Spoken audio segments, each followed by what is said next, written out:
Hi, I'm Mike Flanagan. And I'm Kate Siegel. And we're here with Letterboxd to talk about movies we've seen. Or have lied about seeing.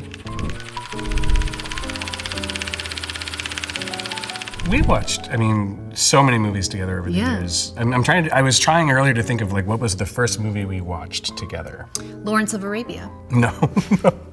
That was one of the famous movies Kate lied about having seen. That was the first movie I lied about having not seen. And now I've had to see it 3 different times. But Mike has qualified each one as not Why counting. It doesn't count. Very early on, we did Lake Mungo. Lake Mungo was one of the first we watched together. Casablanca, I remember we watched together. Casablanca we watched the night before our wedding. Wait Until Dark.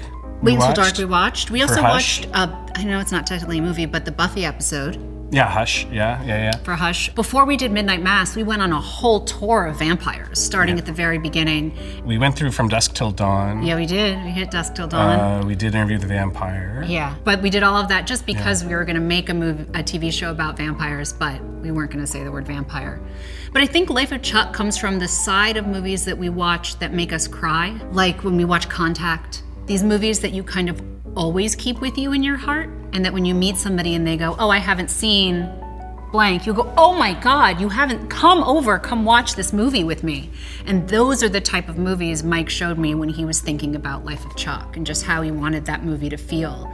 Like an instant classic. Well, I don't think you can describe your own movie as an instant classic. I certainly cannot. I will describe, the type of movie that you want to share with people over and over and over again, that kind of speaks to the ineffable experience of being human. We've done, over the years, kind of themed playlists, too. I remember you and I did a big werewolf movie marathon. Yeah, we did. That lasted for a while because you were developing a project that was a werewolf story.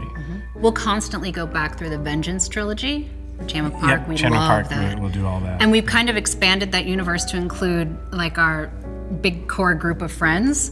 And now Rahul Kohli, who's a frequent collaborator of mine and Mike's and a dear friend, will make themed t-shirts. We did a Western Sergio Leone one. We did Terrence Malick. We just do these screening series where you get a chance to see how a filmmaker develops. Our home theater is called the Flanaplex, and everybody shows up.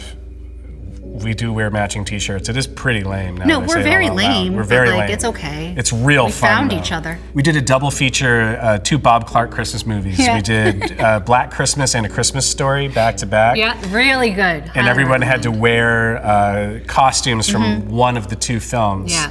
Which was either full Christmas Story getup, or you had to have saran wrap over your face. When we did Drop Black Dead Christmas. Gorgeous, we did a pageant. Yeah, people had to parade around and rate each other. They did and answer questions. It got really unhealthy. No, it was so good. Yeah. Die Hard is a huge, the root of Hush is Die Hard, because you beat your main character almost to death and you use every inch of the location. Our whole bit where the neighbor comes over and the killer runs around and pretends to be a deputy is just the Bill Clay scene that Hans Gruber pulls off with John McClane, where he pretends to be a hostage.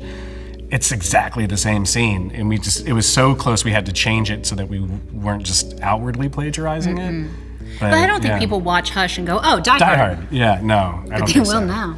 Now they will. Lake Mungo is a huge influence on The Haunting of Hill House, but I still think that movie's just underappreciated. It's really perfect. Bly Manor, we watched The Innocents. Axel Carolyn, who did the Bottle episode, which is just that one black and white of me and Katie Parker, she had so many influences from old school monster movies. She would show us paintings and scenes from and still frames to get an idea of what that black and white gothic feel should be. The first kiss is from Rear Window. The Annalise Basso's character has a first kiss in the movie that is shot for shot, an exact recreation of Jimmy Stewart and Grace Kelly's kiss in Rear Window. And there's a Rear Window poster behind them just to point out. Just so that it's not plagiarism again. It's not plagiarism if you hang the poster. It's a fine line between homage and plagiarism. Homage. How many times did I make you watch The Shining when we were doing Dr. Sleep? A lot. That I had seen and now have seen a lot, and then saw the miniseries a lot, and then saw the documentary a lot, and then saw the floor plans a lot, and then Mike would be like, look, this is impossible. This window opens up onto the thing, but he walks in from behind, and I would be like, oh my God, I'm in the middle of cooking dinner, and he'd be like, stop dinner. You know how you say stop dinner? Stop dinner. Kubrick was inconsistent with the physics of the Overlook Hotel. But that was so fun. Yeah. Because that was, like you say, it's like the child of two divorced parents. You were constantly tearing your hair out about marrying King and Kubrick. Yeah. Yeah, that was a good time. Sympathy for Lady Vengeance. One of the best explorations of revenge and parenthood I've ever seen. There are only a handful of movies that I will walk out of a scene because I can only take it once. The baseball boy in Dr. Sleep is one of those. I've only seen that scene once and that was enough. This has a scene that I almost cannot take, that I will do like covers over the head, wrap it around my body and hum nursery rhymes to myself because it's just too much. It's a perfect movie. Kate introduced me to The Emperor's New Groove, which I had missed when it came out. And there are a few movies that embody Kate's personality more than The Emperor's New Groove. And it was delightful. Every now and then you show someone a movie and you're bearing your soul to them. Emperor's New Groove. Yeah. I do like to ask people that. Like, everyone has a movie they say is their favorite movie to sound cool. And then everybody has a movie that is their heart and soul. And they tend to be different movies. And so, it's a question I'll always ask. When people ask what my favorite movie is, I'm quick to say things like Lawrence of Arabia, The Shawshank Redemption, Godfather. My favorite movie, though, is All That Jazz. That to me is like... But that's still like a good answer. Like, that's still a great movie. I think the movie that's like my heart movie... Yeah, the one that's, you're almost embarrassed to tell people you I'm not embarrassed because it's so good, but like Rudy. I can watch Rudy. That's still a good movie, though.